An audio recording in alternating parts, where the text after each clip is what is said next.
birthday coming up. Yeah. And it's on a Wednesday. We're going to celebrate. Mr. Smith, we're going to celebrate on a Wednesday. My piece of braid. You can't pick, like in the mirrors, so I can't pick which arm. Which arm I want to use.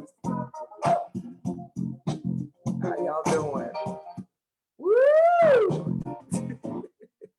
How's everybody tonight? It's about that time. It's AfroEconomics time. Yeah. Tonight's topic, if I should die before I wake. Isn't that something? What's gonna happen? You know, I remember, y'all remember that? And I don't know how it just kept coming to me. And I was like, that's what I'm gonna title our legacy planning, our generational wealth workshop. You know, if I should die before I wake. There's Dion Davis is in the house from the ATL. I'm gonna open up some microphones in a minute. I need y'all to share some joy. We have the fest coming up. We gotta get everybody excited about the fest coming up. Miss Dickens, yes, I expect you. Miss Fleming, I promised someone that I was gonna get you to call because I have a referral for your husband. And I said, we have a member of AfroEconomics that can help you with your bathroom reconstruction. Okay. Right? Thank you. So remind me, text me when you think about it, because he's really, is serious about it. So that's cool. How are you, Mr. Smith? I don't know. Lewis in Florida. How you doing? Jenny Jones, y'all, just had a birthday. You had a birthday on a Tuesday. Ooh. You would want to be like me and have a birthday on a Wednesday. My birthday is tomorrow. Oh, yes.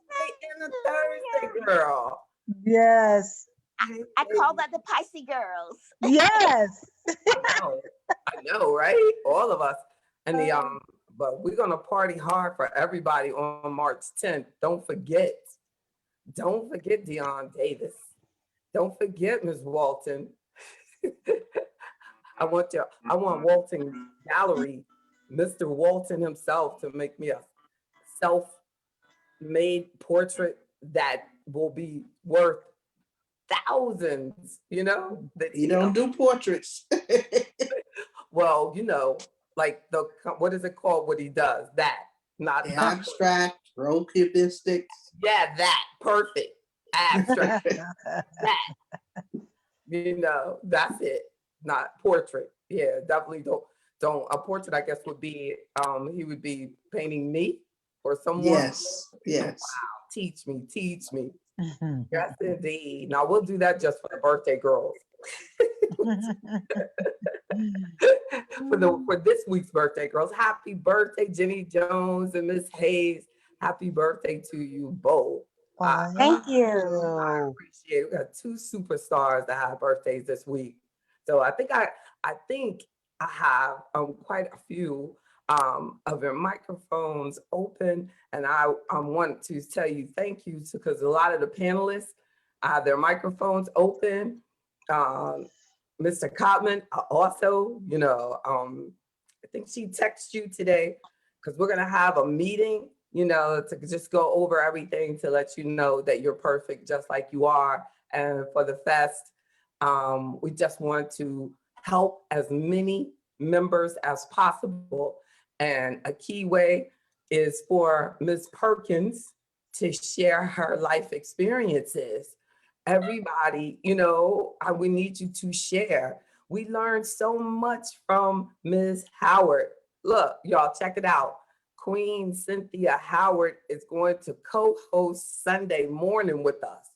You know that. Say hi, Ms. Howard. I think I have your microphone open. Hi. Hi, everyone. Hello. Hi. Good evening, everybody. Yes. So excited.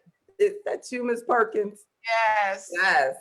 But I think that we learn so much from each other if we're willing to share. Mhm. You know, we have to be willing to share. Now, I learned so much from you all.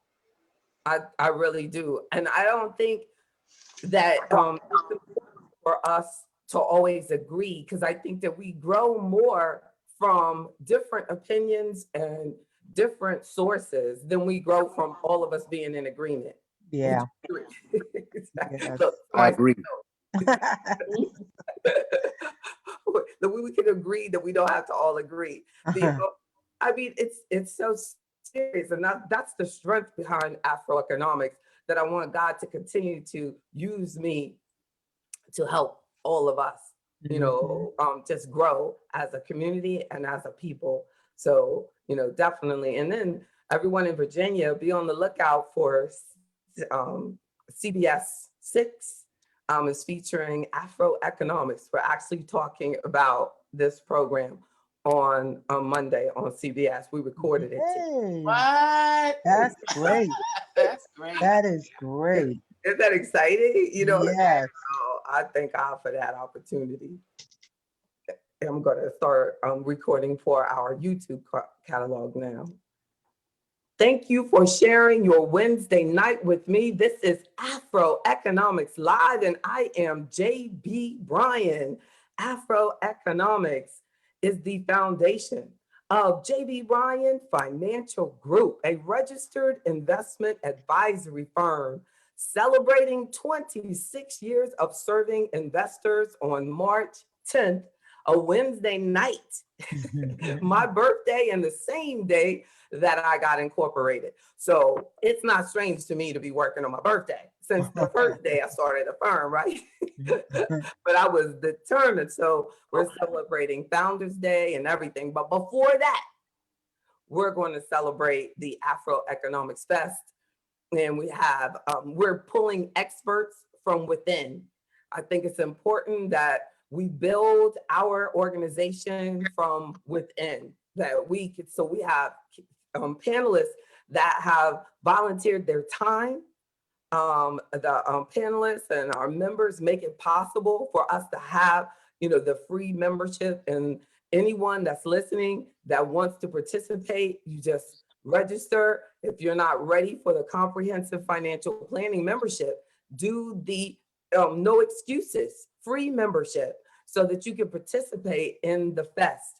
But it is for members only. So we want to make sure that everybody that's participating, we're all on the same team, talking and focusing on financial empowerment. So go to afroeconomicsfest.com or to the .com, but just go take advantage. You go to the .com. If you're not a member, sign up for membership first. You get your password, then register for the event. Please don't wait to the last minute, because we have up to 500 people in our Zoom account. But Zoom currently has 100, the 100 member account and the 500 member, and they're charging me for both. Thank you, Zoom. I can't stop it. So we're already at the 100 people registered for the event, like quickly approaching. So unless something happens, we're gonna not be able to allow you to do it. So make sure that you do, because their customer service, there's no phone number. I called them and contact them, you know, that why do you have both of those accounts on it? And every time I create an event, it goes to the 100 limit. Paying for 600. So that is ridiculous. And there's no response. When I discovered that over a week ago, they responded, said we're on it, still hasn't changed. So I will, you know, continue to see. So as soon as they do that, we might even have to change the link, but you'll get it into your, it'll be in your reminder emails. So you'll just hit the link that I sent to you, easy peasy. But I just say that to say that if we, you know, if they don't fix it, then you'll be blocked after 100 people lock in. So, you know, register as soon as possible. Isn't that silly? They're getting double paid. And J get it right. JB, can I ask you a question? What does that mean for someone who you know will be like, I have to come in late on Friday. Yeah. And so will I perhaps be locked out and might not be able to get in? Yes. So what you have to do, if that happens, just call my direct cell number, Okay, and we'll like pray through it there.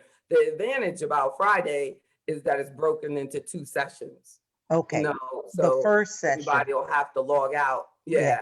And Okay. then I'm gonna log back in, you know what I mean, later. So I'm not gonna, Gotcha. so everyone that's in and the business network is the afternoon. Mhm. And typically that should be a smaller group, so we have our business roundtable on Friday afternoon, and it gets intense on our business experience, but the morning is the members roundtable. So, I want them to get that straight. Plus, I hate when I'm paying for something and I don't get to enjoy it. Right. No, that's ridiculous.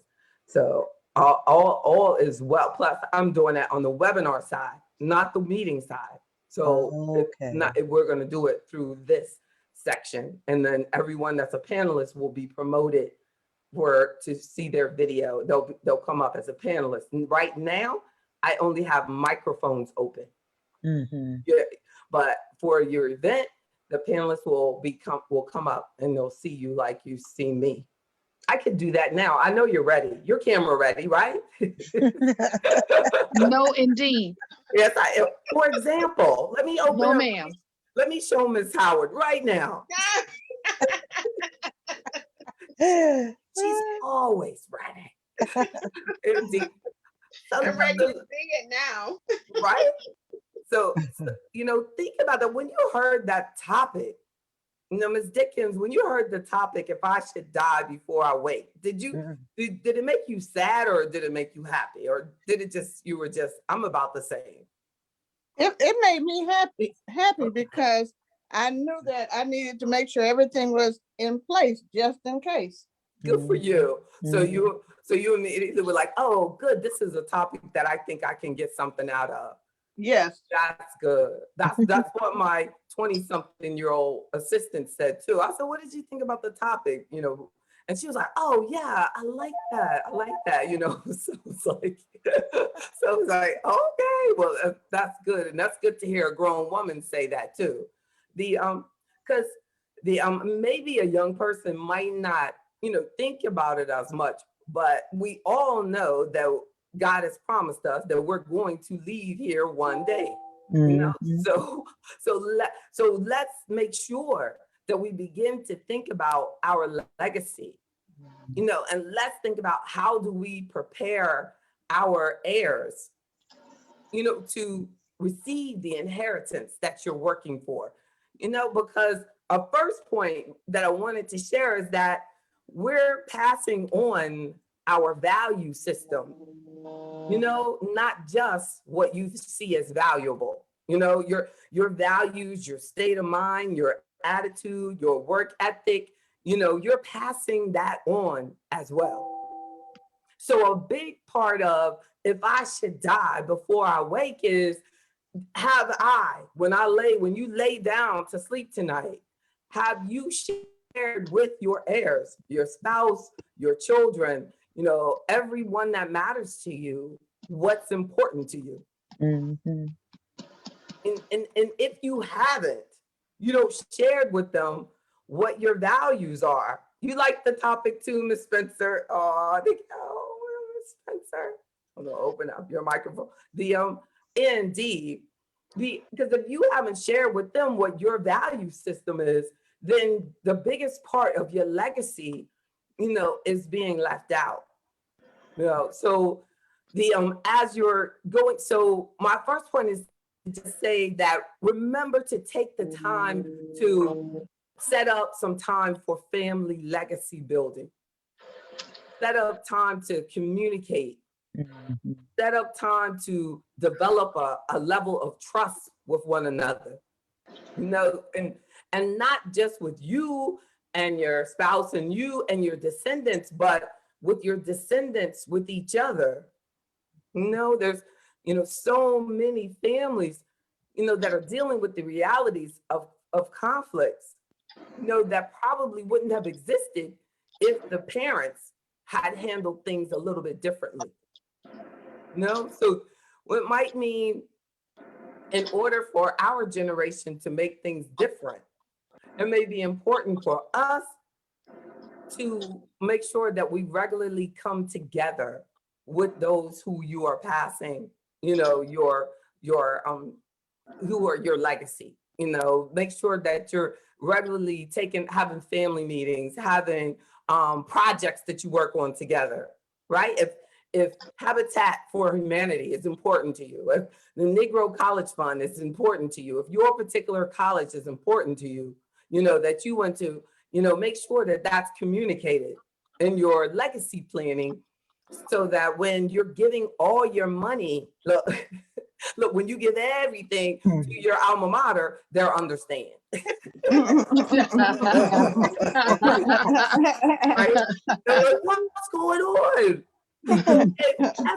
Everything. This is the way that was very important to your mother. They're like, oh my goodness. But definitely, especially if someone is planning on doing something like that, and they really are not passing on things, then because you might say, well, I don't want to wait until I pass on.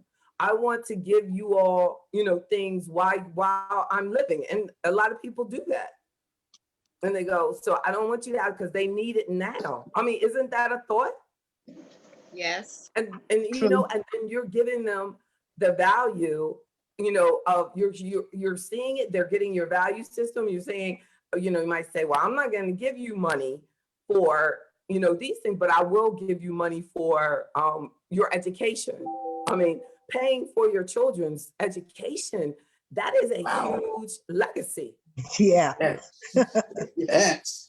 And I don't think that they see it that way. So during your meetings, you might want to, make sure that you're telling them that the money I'm using to pay your school loan back is money that I could have used to purchase additional life insurance. That's money that I could have been putting in an investment. That's money that we could have doing other things, but I paid that loan off for you. So that is a big inheritance. So, and a second point of things to think about before you close your eyes is to think about when you're establishing who's the beneficiary of what, or who's on your will and things like that, we have to think about, what is fair, and does fair really mean that it has to be equal? And does that make sense? Like, fair to me does not always mean that it's equal. So a lot of times people go, I'm gonna split everything between all my kids, even though you might own a hair salon. So, and there's only one child that actually who got a cosmetology license. So why would you make them split that salon between all of those kids when only one really wants to take the business to the next level? You're setting them up. So the other kids might say, well, that's not fair. You know what I'm saying? But why in the world would the only one that can continue the business and is going to have to put on in all that effort, that will have to, you could say, well, the property, if you own the building where it was the property maybe, if you felt that it was important, maybe split between all of them. But the actual, salon and all the income from it, you may decide that it's not fair since they're the one that's going to be working. Because if you make them work and they have to share all the income, your business will not exist for long. Make sense?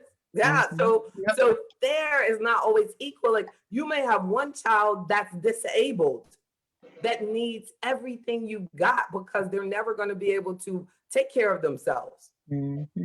Why would you split it between all of these able-bodied ones?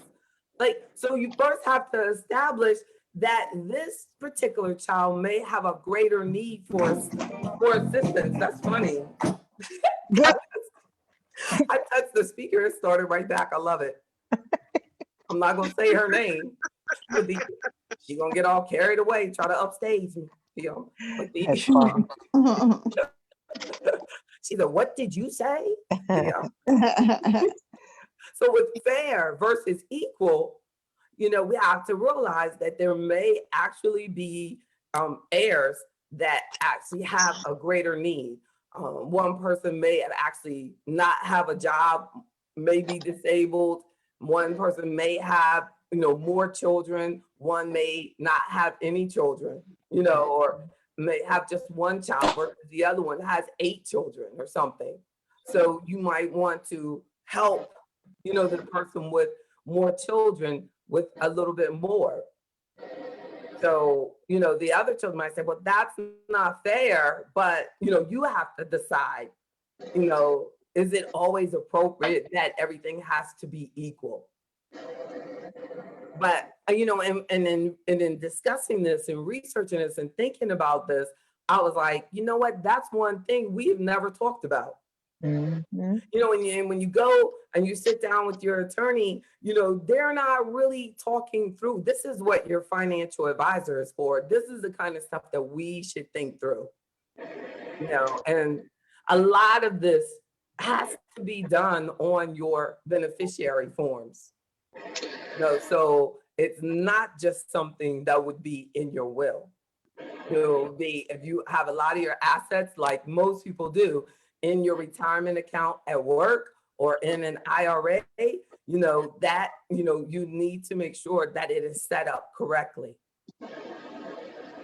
And a third point is, you know, I don't know if you all have been going through this, but I, you know, hear all the time people telling me they're going to open up a trust. Like it's everybody now, I don't know, it's like a movement, a lawyer movement, I guess. That's Mhm. everybody that comes into their office needs a trust. I'm like, so if everybody needs a trust, like, I don't know, like, I hate to ask, like, well, who doesn't need a trust?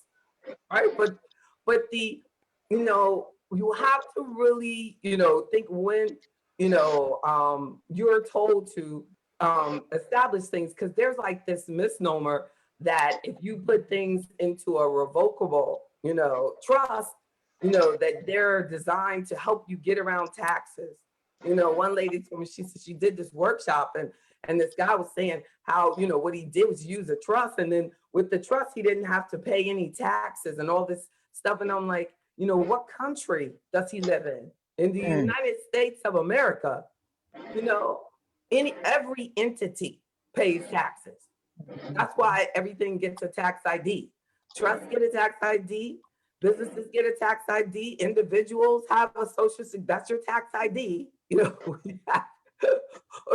everybody is identified because that's how you pay your taxes. So be very careful if you think that you can establish a legal entity that will require a tax form as a way to evade. Tax evasion is illegal. So anyone that suggests that, you know, is telling you to break the law. The attempt to do it is illegal. It is not a tax strategy. Mm. Avoiding taxes is called financial planning. That's what we do in tax planning. How to avoid it, how to reduce your taxes, you know, but you can't try to make up entities, you know, and think that taxes will disappear. No. What type of person needs a trust? A person, you know, and then, yeah, I'm glad that you reiterated the question, because this question here is like, do you really need a trust? You know, and the best person to establish a trust is a person who has a need to control people after they're dead. Yep. You know, if you know that you're the type of person who you want to make sure that Jim Bob does not waste this money. You know, you need to, have a trust because you're not going to be happy. I mean, I believe that when we're dead, we're not going to be worried about what they, do with the body. If you're convinced you got to do this.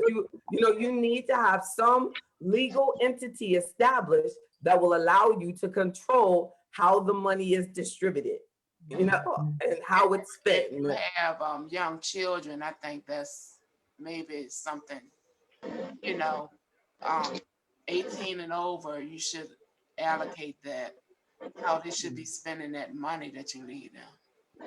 And it's definitely done for people 18 and over.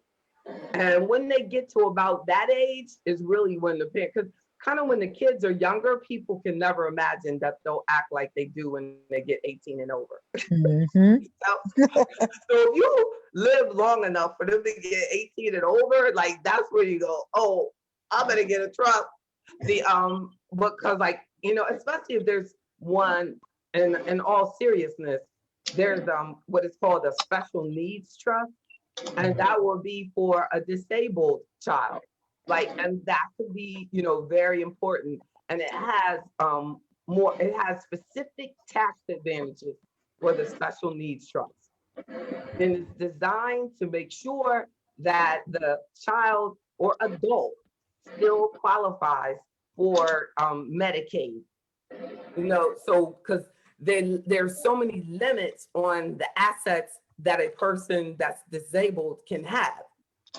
So you have to be smart in how you set up their inheritance. So in your specific, it has to be a specific situation where there is a need to control how the money is distributed, because other than that, then the will actually control who it goes to.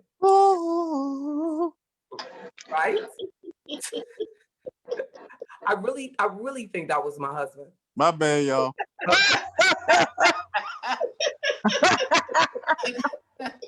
That's your husband. I know, right?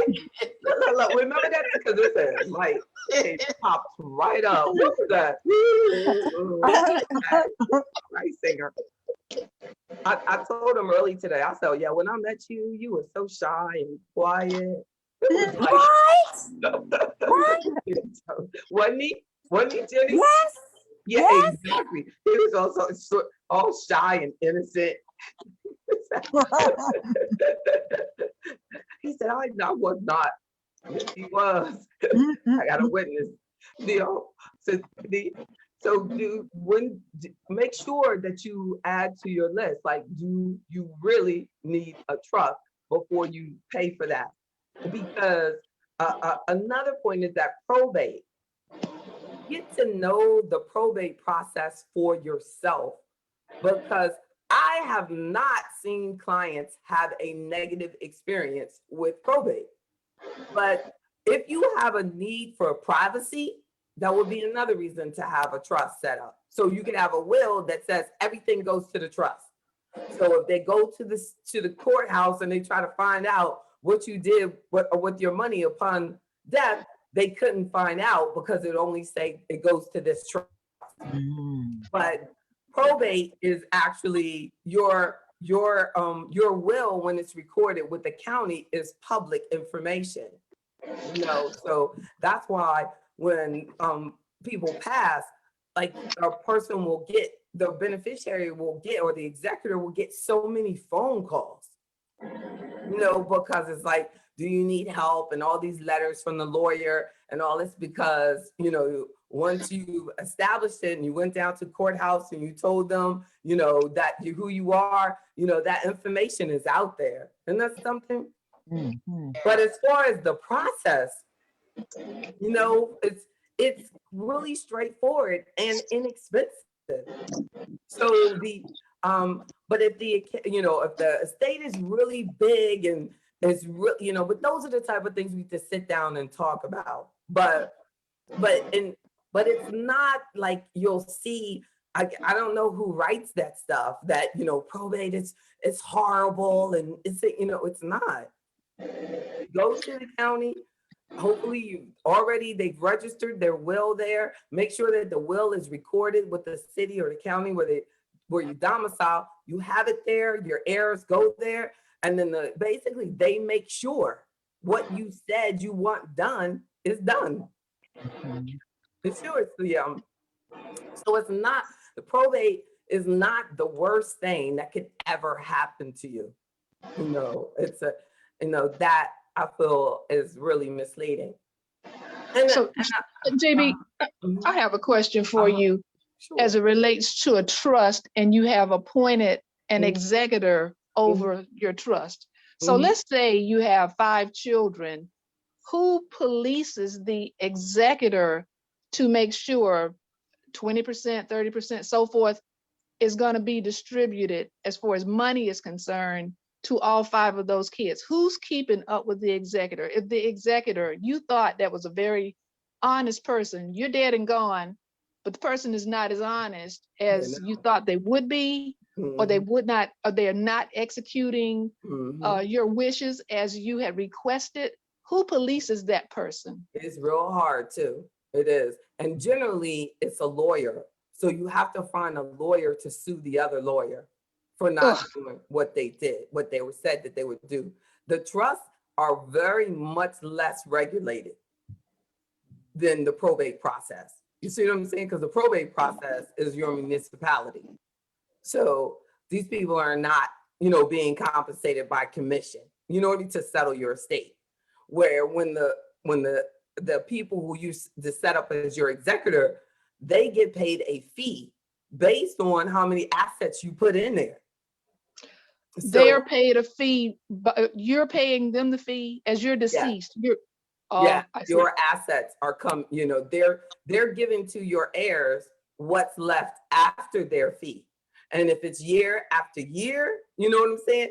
Yes, the executor can be a family member, but they still get paid. But typically it's a law firm because you're thinking the lawyer will do the right thing, So because You're thinking. yeah, and that's why lawyers want to set up trust because they're building their practice. You know what I'm saying? So they're building their practice. They go and you go, well, I just don't know who to set up as the trustee. I don't know, and they go, well, we can do it, and you go, Mhm. oh, okay, and then when you pass, it goes right to that firm. So, that definitely, and like the trust, it has to go into something. So that's why lawyers and financial advisors can work well together. Because if I can get a lawyer and they're putting their assets with me, like the lawyers, and they have a relationship often with a major bank or something like that. So that trust account, all those assets, especially, the brokerage account or whatever, the money goes in, they have a financial advisor already ready to get that money, and start managing it. And so, unless the heirs say, give it, they can't unless you have in there that they can just distribute it. But why would you set up the trust if it's all about just sending it out? Mhm. But so that it has to be, some sort of manager. So like I have, trust accounts, and for people that are still living.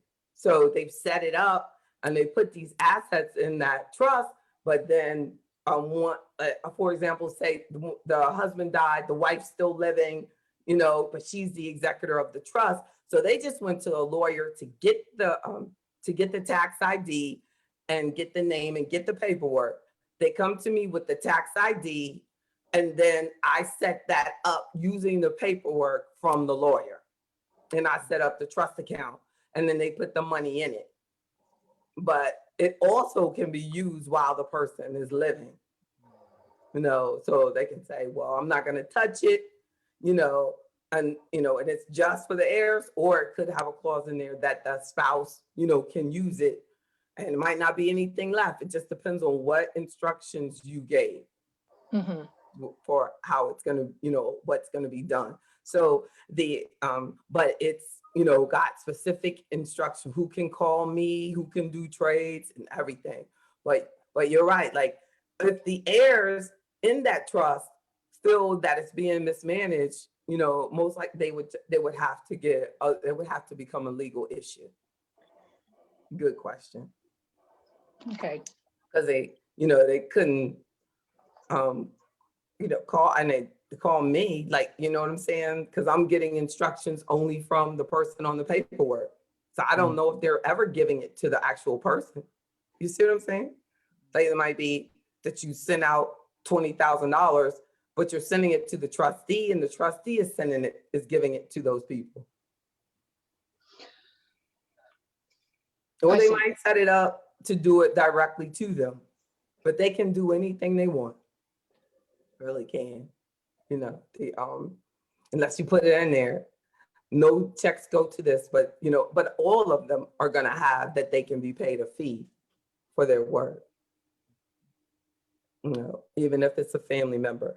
There's some, but these are things for us to think about before we go to sleep tonight. Don't stress. I'm just joking.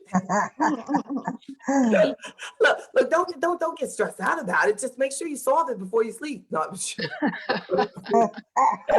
Write it down. Get somebody to witness it. Do something. Do something. True. Look, don't worry about it. And also life insurance.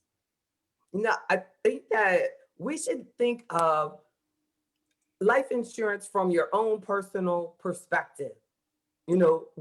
How much life insurance do you need on your spouse that is required? Like, how much do you need in order to take care of your personal needs upon the death of your spouse?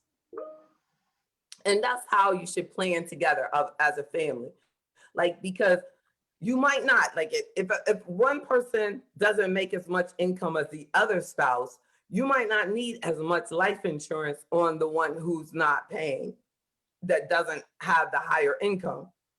You might not need any on them, but you also may need, like, sometimes you undervalue, like the stay-at-home mom is often undervalued until the working person realizes that, oh my goodness, who's gonna keep these 5 kids? Something happened to her, or she just gets tired.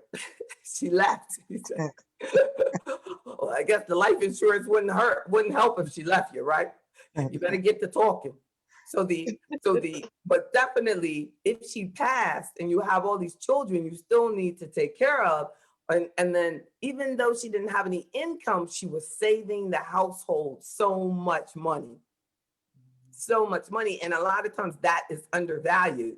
So you need to sit down together and go, how much if something were to happen to you while these kids are still small, like you might just need a 10-year term, because your youngest might be 10 years old. So a 10-year term on the non-income producing spouse might actually be enough.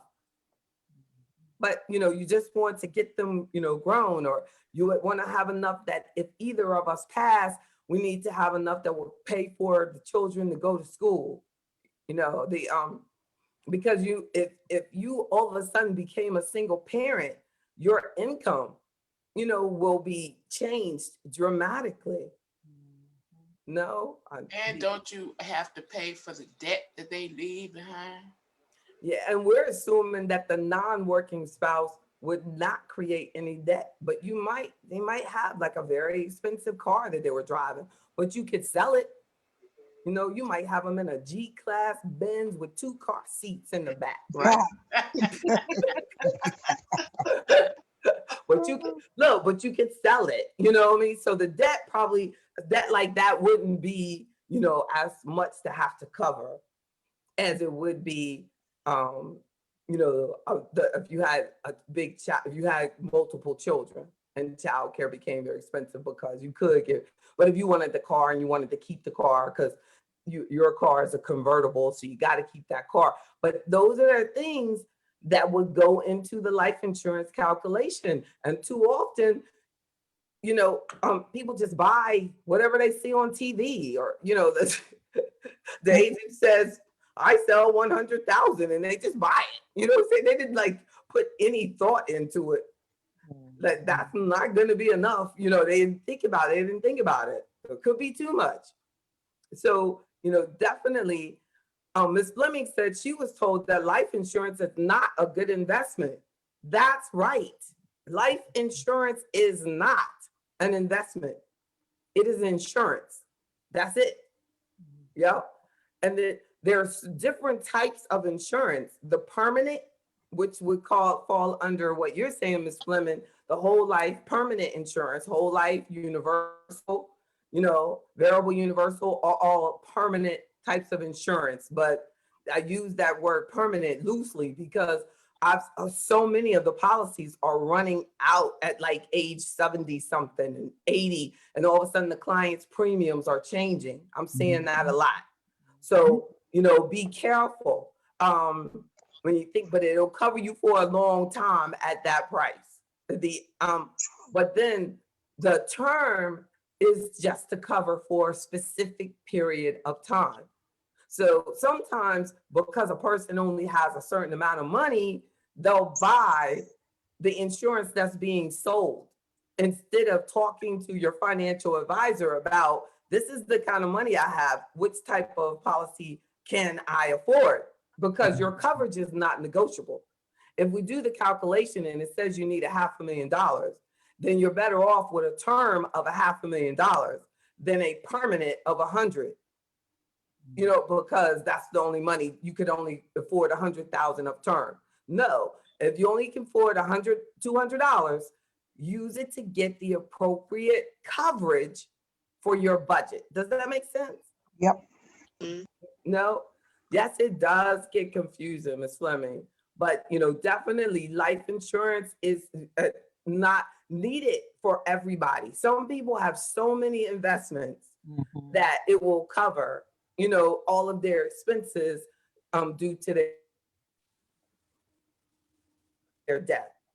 You can get to a Should the point goal, where all of your bills are paid off. should the What'd you say, goal Ms. Spencer? eventually with insurance be to get to the point where you don't need insurance, maybe early on in your life, when you do have children, you That's need right. insurance, but as you get older, you find that many of the things that you started out with, including the education, it has been paid for. So your goal is to not pay Mhm. for insurance, but to take that money and put it as an investment. Truth. And the older you get, the more expensive it is to get it. Yes. So I'm using life insurance now as much as possible. You know, if we can, you know, there are some good policies out there where you can use your life insurance death benefit to cover like chronic illness or long-term care needs. But that's for a person who really doesn't need the life insurance death benefit. They need the help with their income, like, you know, due to a disability or unexpected or a chronic illness or something that happens. So it gives them, but there are like some multiple use policies now that are becoming more popular. So we quote around for that particular need. But first we have to make sure that we continue. That's why I like the financial package that we use, the financial planning portal that we use in our setting up the membership, because it kind of forces us to look at, you know, do you have enough life insurance? And it makes us start thinking about it and the purpose of it, because life insurance we think of as someone passes and you're just going to use the lump sum and you're going to pay off something. But really we should look at, I want the life insurance to be a lump sum so that I can grow the money, you know, and this is from an investment advisor perspective. If you have $1 million policy, it can supplement your income by somewhere between $40,000 and $50,000 a year. And you still have, you know, and it really can help, you know, your family moving forward. Versus you look at $1 million policy, I'm gonna pay the house off and I'm gonna pay the cars and I'm gonna, you know, but actually use it as a way to replace the person's income that used to bring in $50,000 a year to the house. And then you still have that lump sum working for you. Instead of looking at it as a lotto. You see what I'm saying? And we tend to look at it as a lotto instead of as a big asset that you can use for the rest of your life. So that's, interesting.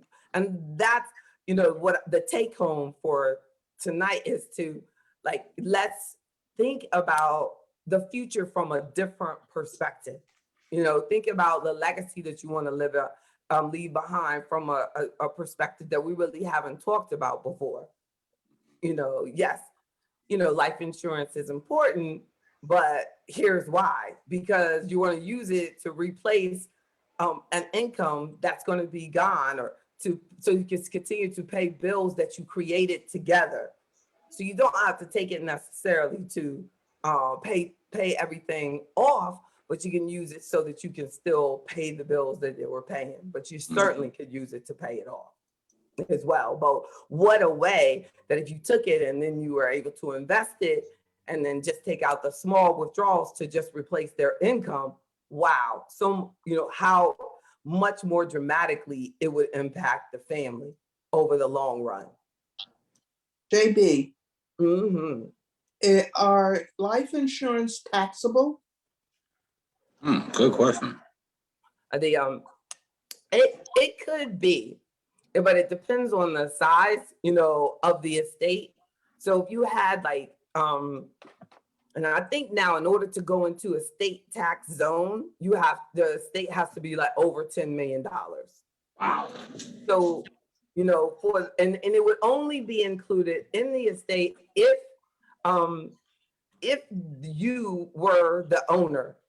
So if you wanted to make sure that it was not ever taxable, then you could put it into, the owner, let the beneficiary also be the owner of the policy. Okay, because I was told that it was not taxable and that some people would leave an insurance policy for their children as opposed to other monies, that they would get a big insurance policy for them. Definitely. That's a great, insurance is a great way, but look how huge the estate has to be.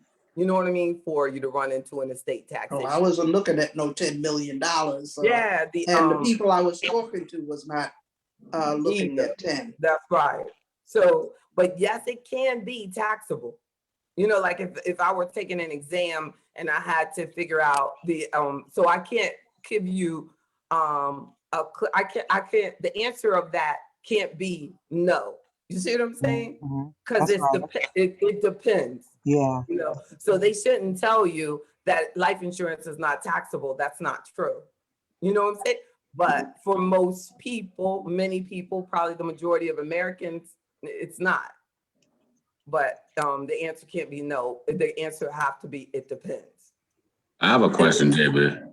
And then also, Mr. Jones, if an employer, pays for the life insurance, that could create a taxable event on insurance also. For me or for the employer? For you, if you're the beneficiary, for you. Okay. And so I came in with that as well. We would have to look up that, because that's the case with disability.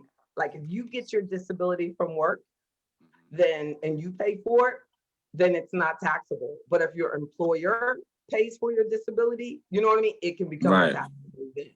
So anyway, what were you gonna say, Mr. Joe? I came in late, so my question is, I've heard about type of insurance plans where you can borrow money from it. My question is, would you have to pay that back? And also, I've heard about policies where at the end of the term, you can actually get all the money back. And there are term policies that will pay you your premiums back, but you're gonna pay more for the policy, so you really don't win. You don't want to ever go into not like that. You know what I'm saying? You're you're just overpaying for the policy so you can get your money back. Okay. Basically a savings account with no interest on it. So and what about borrowing money from the? On a permanent policy, you can have if you overpay into the permanent policy, you'll be developing cash value. That's You know, okay. so once you have cash value, you know, you're borrowing against yourself. Got you. And but in many cases, that becomes a deduction in the death benefit. I didn't know that. They don't say that Yeah. part. Yeah. So And you pay That- interest, and you pay interest on the loan that you take from the do policy. your, in the account, exactly. So So me the- as a single black man with no children, I don't even need a policy, do I? you, yes, I'm I sure do? that your loved one would say yes. You do. But Everything going to my mother. Everything going to my mother. Exactly. Significant No, other. but you gotta have your paperwork straight, because when you do the policy, they're gonna check and they're gonna be like, what is doing all this marijuana up in here, right? So Wow. they're gonna, so you will have to have your medical marijuana, as you joke about, Right. paperwork together. Okay. But it would be acceptable. I mean, it really, literally, I know you joke about that, but if it's true, you could send in that paperwork when you apply for the policy to explain to them, you know, I can do it. Because, you know, Absolutely, they're going to ask. I wonder if they allow it, because they still could say, we're turning down this person. Right. And what about the people that say you don't have to do no medical examination and all of that stuff? Because I have diabetes, I'm a smoker. You understand what I'm saying? You're just busy. You're just busy. I'm so glad that you're honest, and I thank God for you. And you're right. And then what you're it's good that you're a saver. You know, you definitely have enough money on your own to take care of any final expenses. Okay. You know, so Right. and you can also, like, I've had millionaire clients who have left instructions that I only want to be cremated, you know, so it definitely saves a lot of money than these $20,000 funerals. Absolutely. Really Absolutely. something, Wow. you know. So that's the best thing that you can do for your loved ones when you don't want to spend all the money, because you can, when you get the policies that don't do the health check, they're not as cost effective. Okay. So Okay. it's a blessing if you can, you know, are saving on your own. Like sometimes people spend like $100 a month for a $10,000 policy, not thinking they already have, you know, $10,000 saved. The money, So right? They already have the money, right? Yeah. Right. It's like, why are you doing that? Exactly. They're not making the connection that savings account can be used for that. All you got to do is make sure they get it. Like, you So know, actually, in actuality, they're taking money from their cell phone for a policy that they don't. Right, I got you. look, in many cases won't even pay out. Like their fine print is so fine. That's the other side. That's the other side. They might just send back, you put all that money, they might say, here's the $2,000 Mr. Jones put in. Yeah. And your family's like, what? That was $10,000. They're like, yeah, but he needed to be in it 5 years. Look at the fine print, you know. Yeah. And typically it's only 2 years, but Yeah. it's amazing how all these clauses are in stuff now, you know? Yeah. Like so you just never, you know, never know. We really can't ask enough questions. And I encourage people all the time. I go, like, we have to really, like, I mean, if you were going to a street fight, would you want to go alone and you know there's going to be major competition, or would you bring somebody with you, you know? Bringing all my boys. You see what I'm saying? All So my I'm boys. like, I'm your boys. You know, if you're going into a conversation like that, bring somebody licensed to have the discussion with you. You know what I'm saying? That's right. But of times I've seen people close their eyes and say, I'm good, JB, and go get robbed. It's saddening. It's saddening. Heartbreaking, actually. And we don't have to do it. I've had situations where I'll go, that's way too much. And I'll go and get a quote and show them how I'll cut their price down to a fraction, plus get them twice as much coverage. And they go, I'm not sure what to do. Wow. Translation, I'm not sure what to do with you. Amen. Amen. You don't brought way too much truth to me. And Yeah. it almost irritates them that Yeah. I've helped them not get robbed. Mhm. But so that's my thing is that, nobody's broke by accident.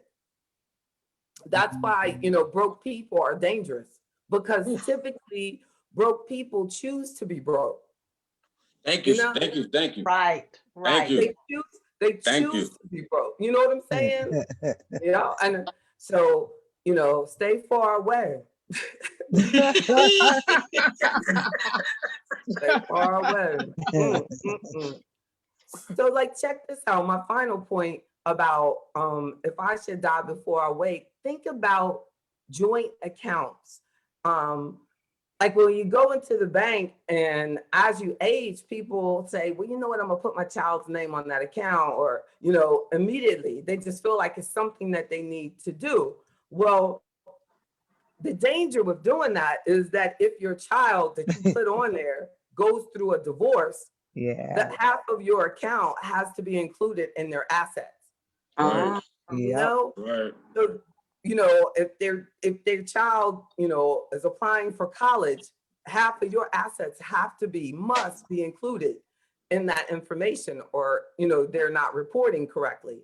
Mm. So so we need to, really think it through. A better strategy is to set up payable upon death.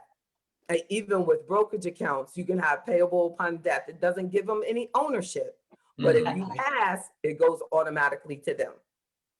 And then if you're trying to do that because you want to make sure that your bills get paid, why not just do a power of attorney? Yeah. Boom. You There know, it is. just get the legal document that is required to There it do is. the power of attorney, and then you can make sure that the bills continue to get paid. Yep. Gotcha. And that the power of attorney is only good for while you're alive, though.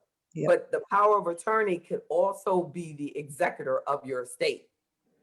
But it's Right. amazing to me how so many people have different people. The power of attorney would be one person, and then the executor of estate is another Stays with person. somebody else. Yeah, that's very complicated because these two people have to like either be husband and wife, or something, because that person with the power of attorney has been working with you longer. So to have another executor, means this person's like just got to hit the ground and like doesn't know anything.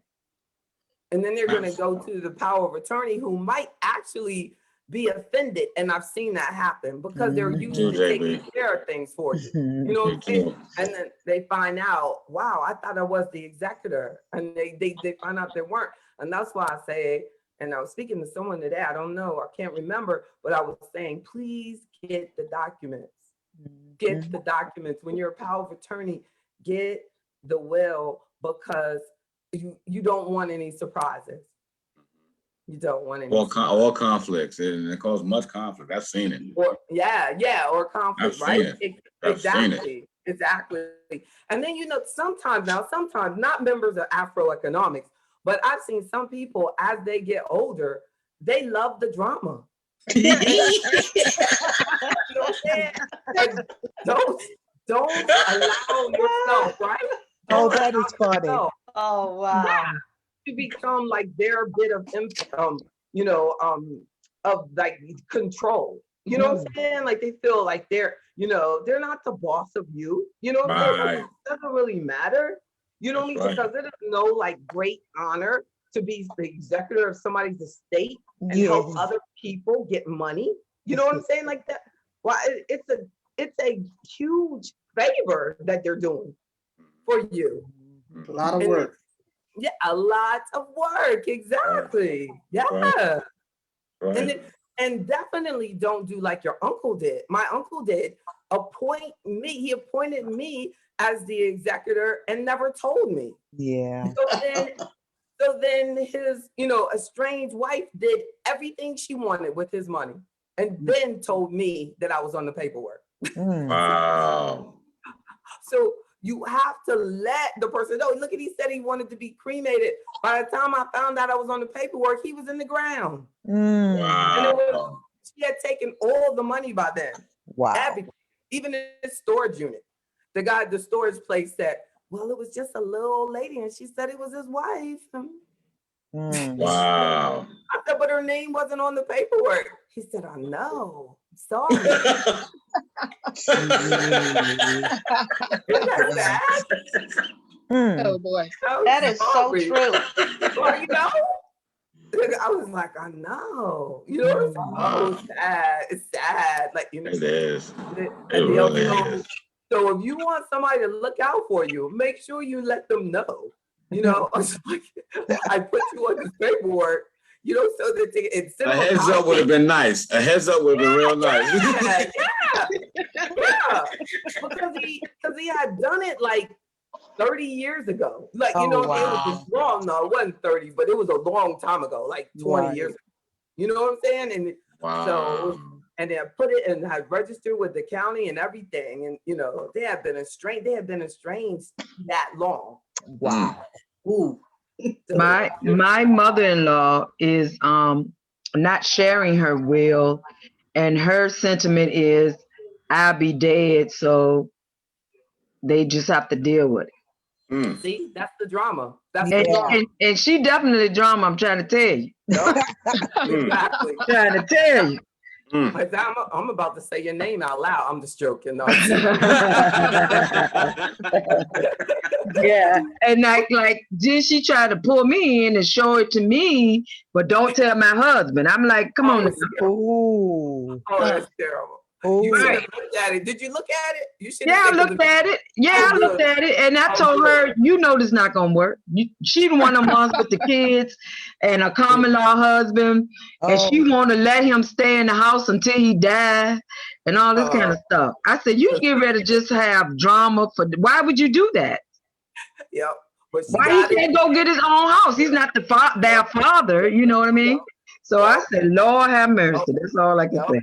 I don't know why they might as well get married. You want to look out for him like that, you know? You should be married. That's what we tried to tell her, but she said no. Well, then that means he shouldn't be on there like that. You know And we tried to, and my husband tried to talk to him like, why are you going through this? Like, you know, as soon as she died, they gonna put you out. Right? Right? I don't care what the paper says. Right. But you better be well, safe. she got on there that they can't. I know. But a lot of times I've seen that, but I've seen kids kick the actual husband out of the house. I've heard stories I about saw that too. Yeah. Like, you know, and the only way that he can stay, but like it was like, you know how you talk about stuff at the hair salon, you know, and they would tell me about, you know, the kids were like, you know, threatening his life. Well, I'm going to kill you if you don't get out of the house. Yeah, and he just said, you know, the brother was like, I'm out. That's whack. Like, you know what I'm saying? That's crazy. And it was, I mean, and these have been married 20 years. Wow. That's why I'm not getting married again. And his kids kicked me out the house. Yo. Oh my God. It happens. It happens. And like, you know, that's so sad. That is so Thank you for sad. telling me the story. I'm sad. I'm good. But that won't happen to you. Because I'm gonna have my own house. He have his and I have mine. Exactly. Tell them, you know your kid's gonna hurt me, so you're gonna have to get another one. But they did too. Like they had bought that house while they were married. There were no reason for her children to be acting like that. Like that was crazy. That's right. And the man worked hard. Oh You know, my goodness. it was ridiculous. Yeah, it wasn't like he was pulling her down like in any way. And she had been sick for a long time. They were tripping. He took care of her, and his kids were really good to her. It is sad, but I'm glad. You know, I admire him for taking the side of peace, but that he shouldn't have had to make that choice. That's his house. That is ridiculous. He should have just sold the house and kept the money and keep on going. He could have done that. Exactly. Isn't it true? But he went to the lawyer, and the lawyer told him, said, you don't have to do this. And he said, nope. He signed it right over to him. He was like, I don't want it. I don't want the issue. Don't blame him. I don't blame him. I would have done the same thing. Yeah. It's about peace of mind. The stress alone probably would have killed him. Yep. Yep, exactly. I'm going back and forth. Look, well, I love that song. Well, you know that song goes, living my best life. I ain't going back and forth. You know, that's my joy. Yeah. Love that song. No, I'll say I would play it every time we if I y'all be like, what is she playing? Living my best life. That song is the jam. I ain't going back and forth with you.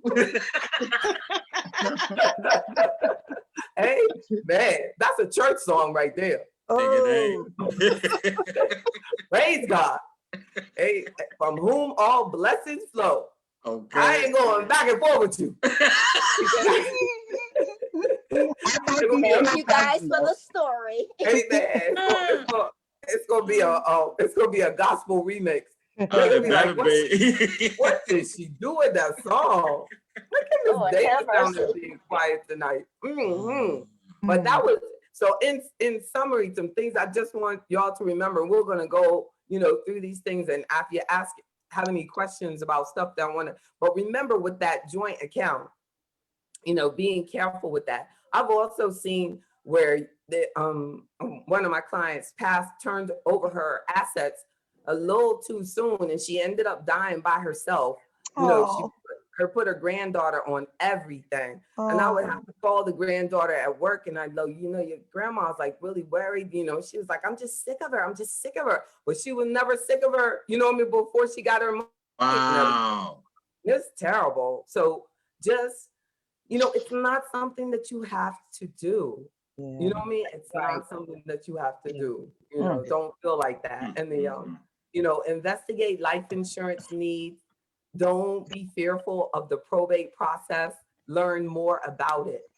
And when you're asked about having a trust, make sure you know if you really need it. Don't spend that $3,000, and without getting a better understanding of how it's going to help you.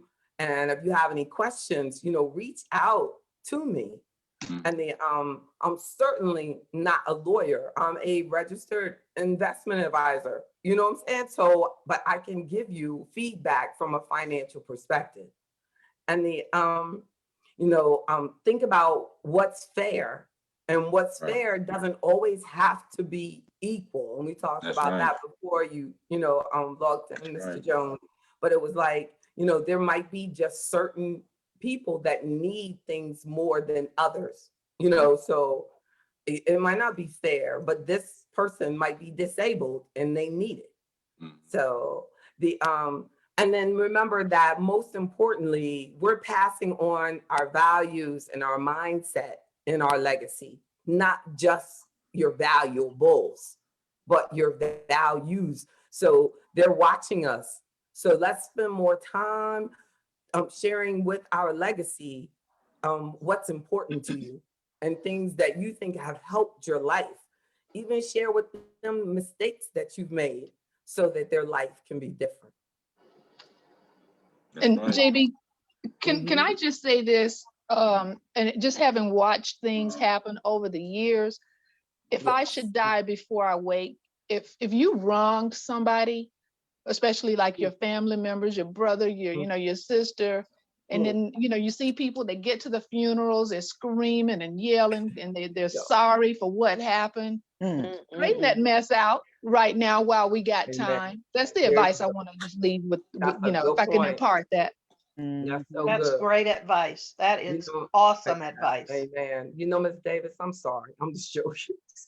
I just get it on out here right now. Dion. Oh boy. I'm sorry. I know you can outrun me anyway. We see it all the time, though. She does marathons. She gotta outrun me. Try to look, Dion. That's all right. And she bikes. She was a bike around the world. I'm like, oh my goodness. I tried to tell her Black people don't do that. She is not listening. We do bike. Where are you biking to, Mr. Jones? You want to go? I ride around the city here. I love it. That's so good. I told her when she does that, we're gonna video and we're gonna follow her through the whole trip. Like you have AfroEconomics logins with Ms. Davis, and we're gonna find sponsors. AfroEconomics biking group. That's right. That's right. And you're All gonna right. be, she's gonna be going west, and you're gonna be going east, and you're gonna go around. We're gonna go around the whole country. Exactly. Exactly.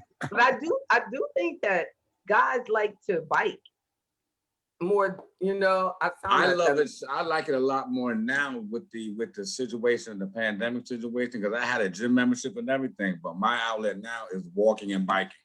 That's so good. Look, for all that smoking you doing. Wait. It's not just the medical marijuana, it's cigars as well. So I do need to do it. Oh my goodness. Exactly. He's just a connoisseur of smoke products. Yeah. So I'm glad you biking it. I don't think you can keep up with Miss Davis though. Miss Davis, she well, you know what? I don't know. If she run marathons, I'm gonna say no. But you know what? What'd you say, Miss Davis? What'd you say your vice was? And she showed it to me. What was that?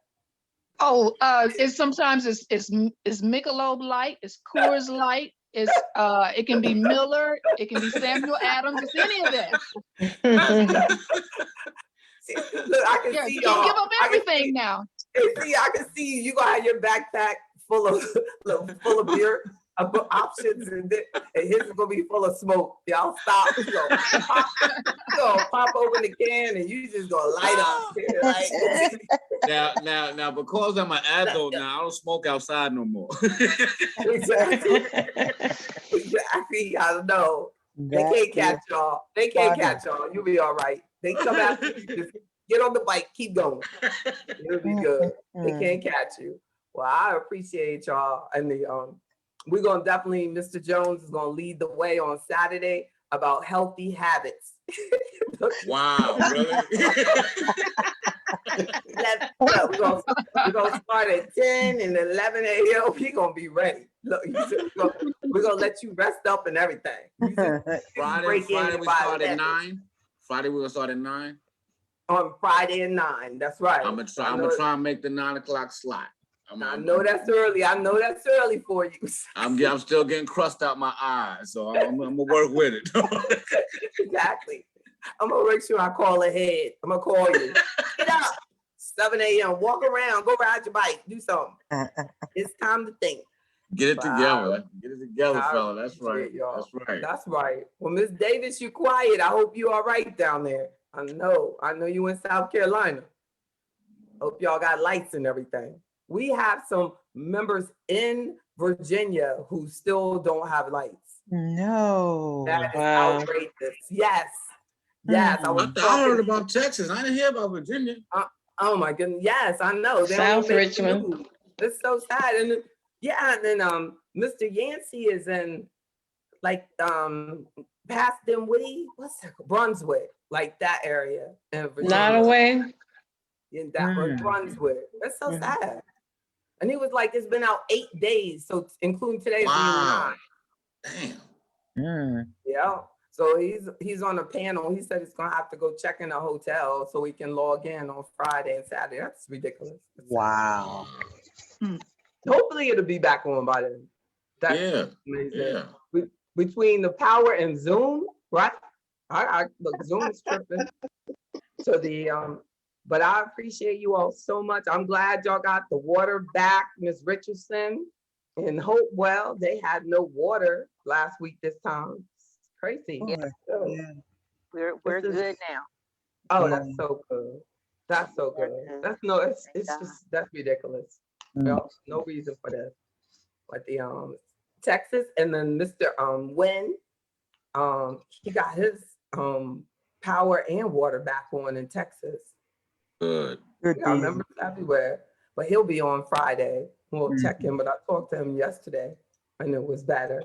So we're blessed. Y'all have a wonderful night. Don't forget the fest on Friday.